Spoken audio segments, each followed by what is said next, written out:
I know it's here somewhere. Finally. Oh, it's time for the doctor.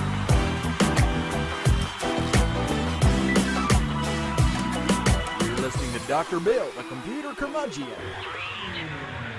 Take it away, Doctor. Well, it's that time again, and the doctor is in. It's time once again for Dr. Bill, the computer curmudgeon. Glad you could join us once again this week to your weekly foray into all things geeky. If it's geeky, it's here. I know it goes a different way. We'll get to that in just a minute. All right. We'll go ahead and do it now. We are proud members of the Tech Podcast Network, techpodcast.com. If it's tech, it's right here on Dr. Bill, the computer curmudgeon. I just can't go against tradition. You know what I'm saying? There's something to be said for consistency. Yes. And we're consistent here. Some would say, is that a good thing? Yeah, I know. Fred, for one, would say, is that a good thing? Yeah. Anyway, we're also proud members of the International Association of Internet Broadcasters. So there you go. Of course, we're talking about, by the way, the blog. The blog is drbill.tv, drbill.tv, as it says there on the screen. By the way, thank you, Fred, for putting things on the screen while I'm busy doing the show. Yes. I can tell you're enthusiastic, Fred. Fred, of course, is my imaginary friend and cohort. You might say he's the co-host of the show, although I don't want to give him a big head. You know, Fred, he's easily distracted. See? Okay. Boy, I tell you, with votes of confidence like this, you know you're going places on the show.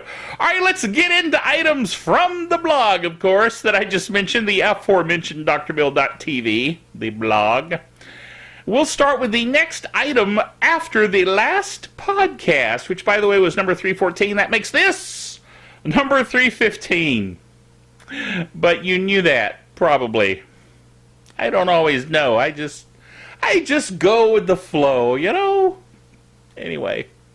So anyway, speaking of going, HBO GO is now available on Chromecast. You know, there's a lot of people that say Chromecast doesn't have enough apps. I still say they're missing the point of Chromecast. Chromecast could have no apps at all, and it would be totally worth the $35 that you pay for it. Now, why do I say that? Because the Chrome browser gives you access to anything on the internet. Okay? You know that. And because I can Chromecast, a tab from the aforementioned Chrome browser, then I can see anything that's on the internet. Any video that's out there. I can watch it on my big, giant 50-inch TV screen. So there. Which is actually quite cool. Now, you know, these apps like the HBO GO app, okay, that's cool. You know, if you want to watch Game of Thrones or whatever it is they have out there on HBO GO, Boardwalk Empire, I don't know any of those shows. I don't watch any of them, so what do I know? But anyway, any of that stuff you can watch now on your Chromecast. But, you know, if I could have watched it on the interwebs, I could have watched it anyway. Just saying. But anyway, it is cool that you can actually cast it, you know. I mean, if I had my phone and it's got the Chrome app on it, I could cast stuff that's on the phone. I mean, okay, yeah, that's cool. Anyway, next item. I am, by the way, as I said, the computer curmudgeon, so occasionally I go, Anyway, will Microsoft buy Winamp and Shoutcast? Now, this all came about because it was announced that AOL, which bought Shoutcast and Winamp, which is basically Nullsoft, the company called Nullsoft, AOL bought them many years ago, probably almost a decade ago at this point. Anyway, they didn't do much with them, which is good. They left them alone, which is a good thing. But at any rate, Shoutcast is what I'm most concerned about, because Shoutcast is the software that I use as technical director of WFR.org Internet Radio to broadcast Internet radio. Shoutcast is our broadcasting technology of choice. And it runs on Linux, and it's open source, and it's free, and that's a good thing. Okay? So now it is being closed down. And so is Winamp.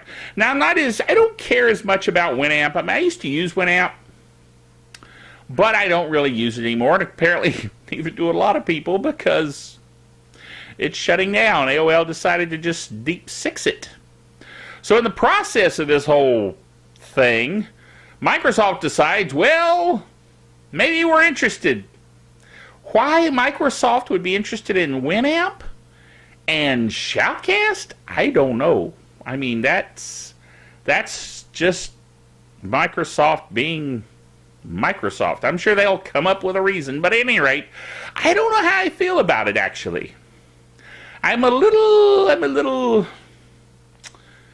disturbed by the idea that Microsoft might buy Shoutcast, because they might just shut it completely down. Now, you can't exactly shut down Shoutcast. Shut down Shoutcast. It's hard to say. Anyway, because once you install the software on your server and start using it to broadcast your internet radio, I mean, okay, I guess at shoutcast.com, I guess it does connect there to list the fact that you have a station on the internet, but I mean, who cares so much about that? I mean, that's good, don't get me wrong. We definitely post ours there, make it a public resource so that it shows up there. But even if we didn't, it would still be broadcasting, so. But anyway, so I'm a little ambivalent about that whole thing. Okay? So now, yes, this is the big story of the week for me. Okay? Now, something else may be pushing your buttons, but this one's pushing my buttons. This got me in full-blown curmudgeon mode. Ah. And that's this.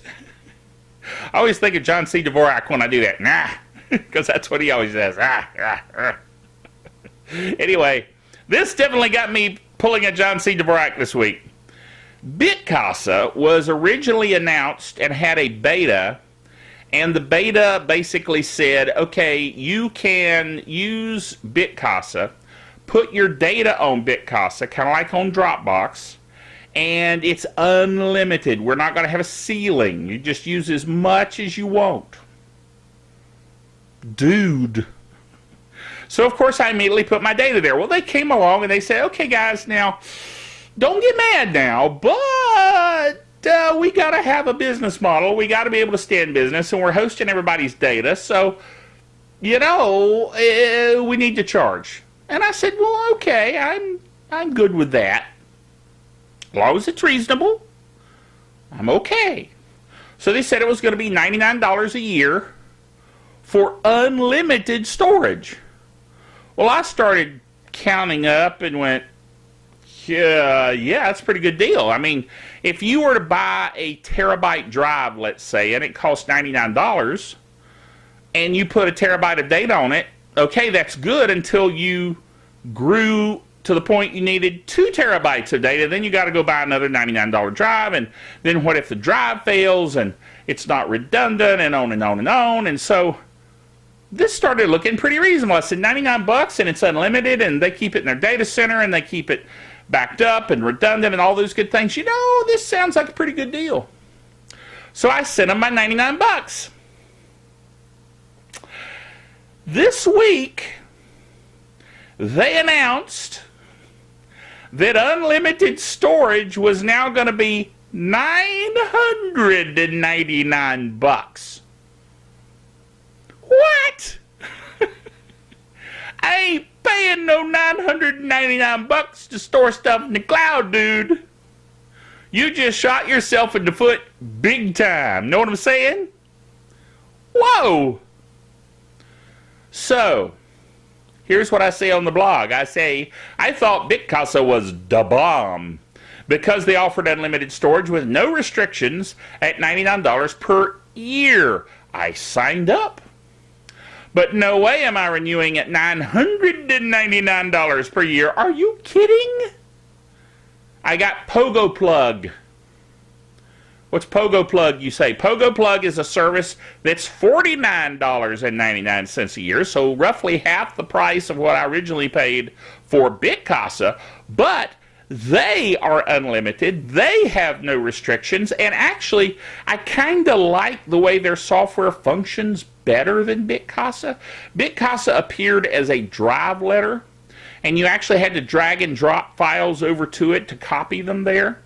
What Pogoplug does is it installs some software on your computer, and then you just tell it, okay, back up my documents, my videos, my pictures, and my, what's the other one? Apparently one I don't use much. But anyway, the 4 Microsoft official areas that you can do stuff, and it mirrors it to the cloud. Now, here's the difference. If I delete a file off of my Bitcasa-ized folder, it deletes it from Bitcasa. Now, if I deleted it accidentally, then I don't really have a backup in the cloud. See what I'm saying? That would be bad. Because the whole point is to guard against people doing something stupid. Right? So, behave, Fred, okay? All right. Anyway. So, he distracted me. What was I going to say? Oh, yeah. So, the way Pogoplug works is you have the cloud out there, your Pogoplug area in the cloud that you have told it mirror these areas, these folders on your system. And if you delete the file from your local folder, it stays up there. So if you need to restore it, you can. And since it's unlimited, who cares? You say, well, I deleted it down here because I needed to save space. Yeah, but who cares? Up there, you can have as much as you want. Okay? So that's a good thing. So here's what Engadget says about the whole deal. If you thought Bitcasa's infinite cloud storage was too sweet of a deal to exist on the mortal plane for $99 a year, that's because it was. Or at least partly because the bulk of subscribers filled up far less than their digital lockers than it was expected. Now, why putting more up there was something they wanted. In other words, you pay them $99, you have unlimited storage, but you don't put that much up there. That would seem to me to be a good thing. And yet now they're charging more because people didn't put so much up there. I don't get it. But anyway, not my deal, I guess. So, Pogoplug is the way I went. Okay? That's what I'm using to replace Bitcasa functionality. And as I said, I actually like the way it works better anyway. So, whoa! Yeah, okay, Fred. Fred's reminding us with a drum roll that it is time for the Geek Software of the Week. Geek Software of the Week this week is Password Safe. Password Safe. By the way, this week I have water.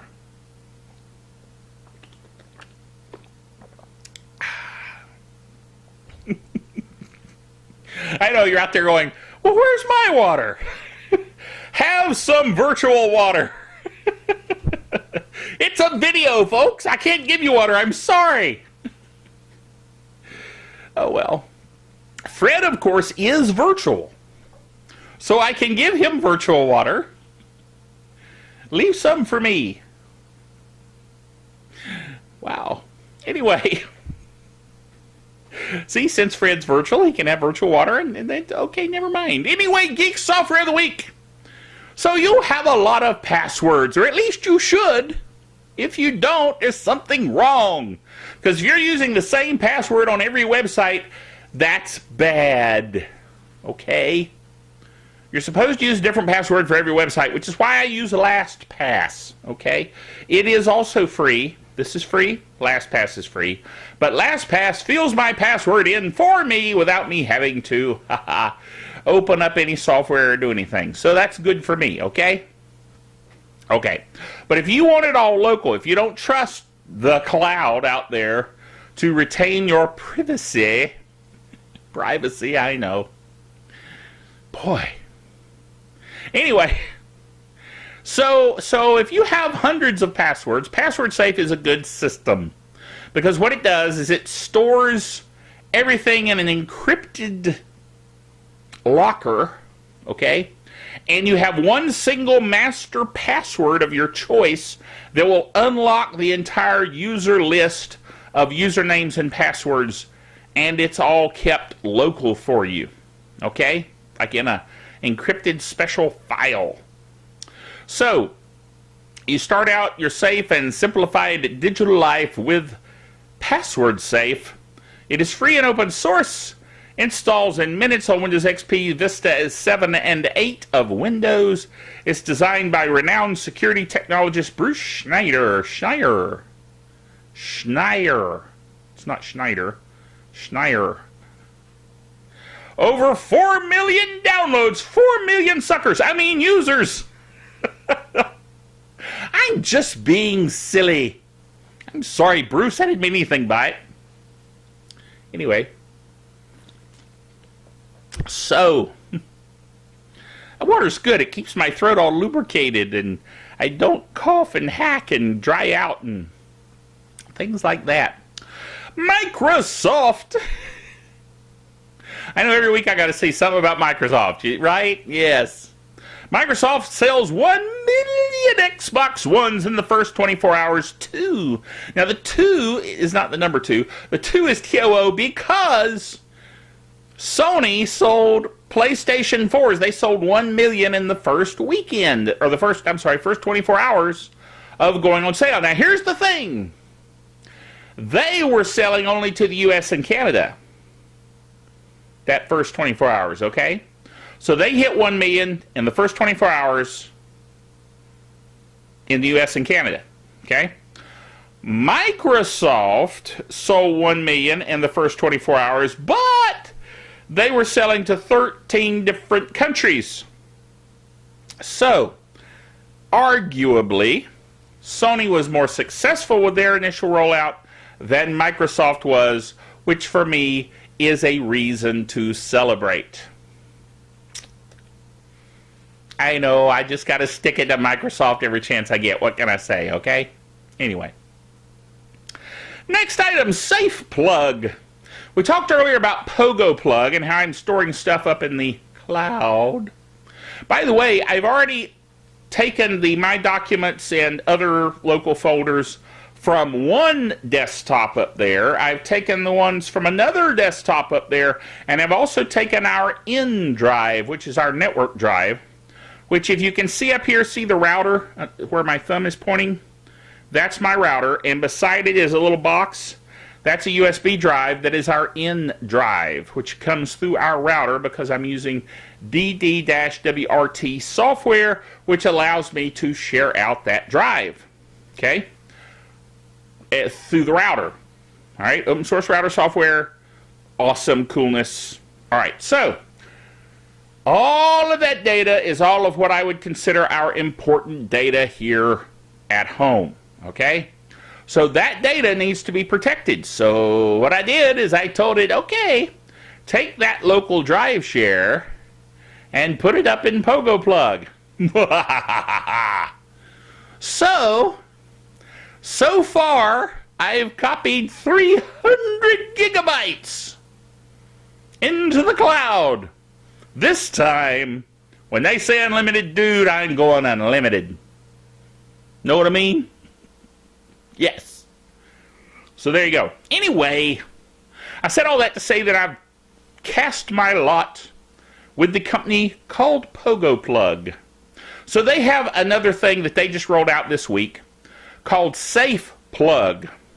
Safeplug is a $49 box, little bitty black box, kind of like the black box up here, except it's a special black box. And what it does You set it up so that all your network traffic goes through Safeplug. And essentially what it is Tor. You know what Tor is? Tor is T-O-R, the onion router. Okay? Tor is what allows people who are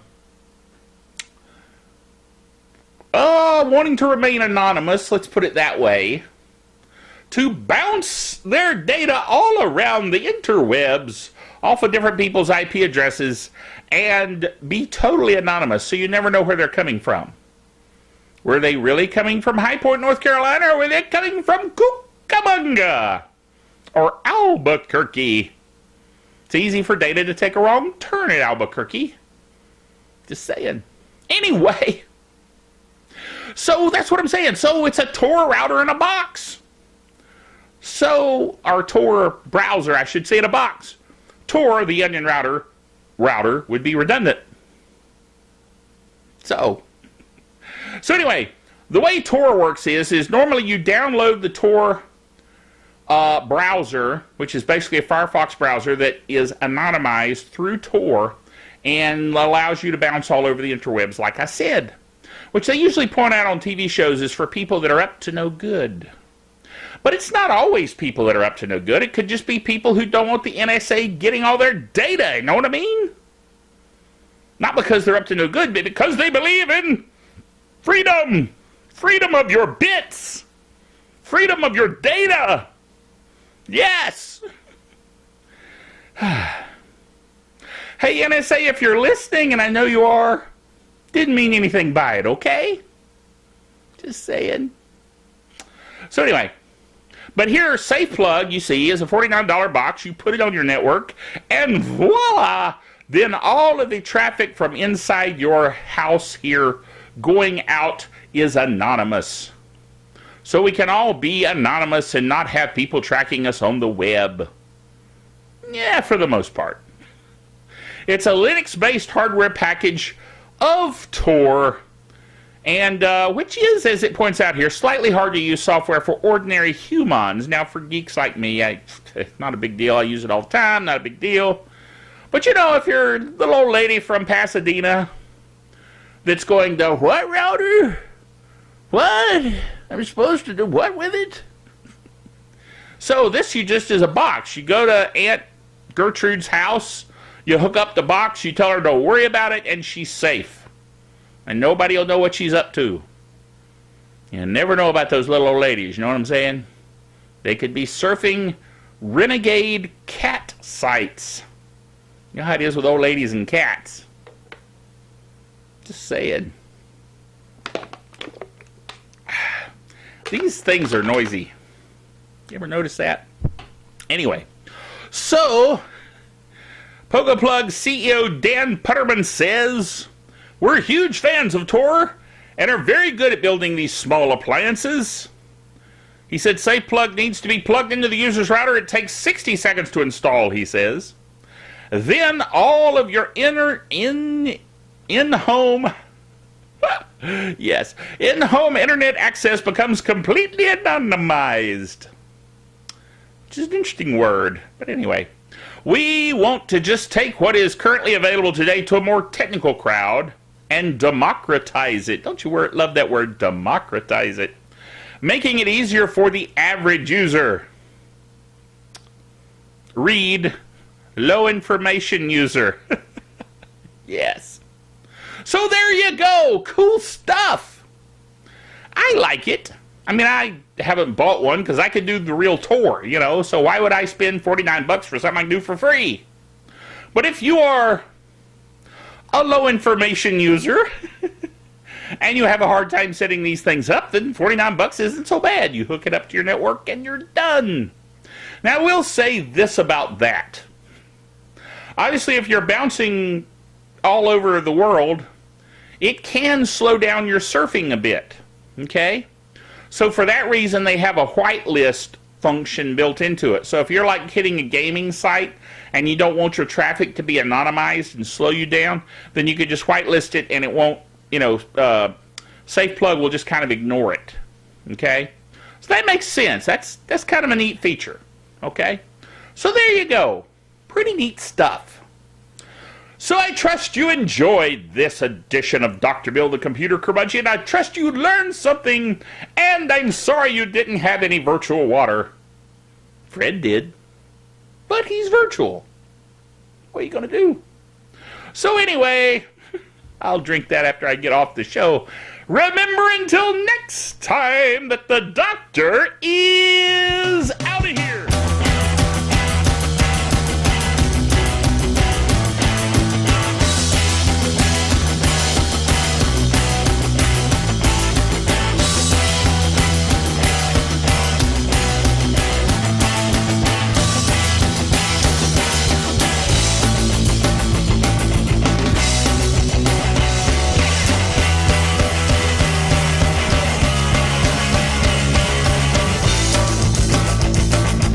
Dr. Bill the Computer Curmudgeon is a production of DrBillBailey.net with all the honors, rights, and privileges thereunto appertaining.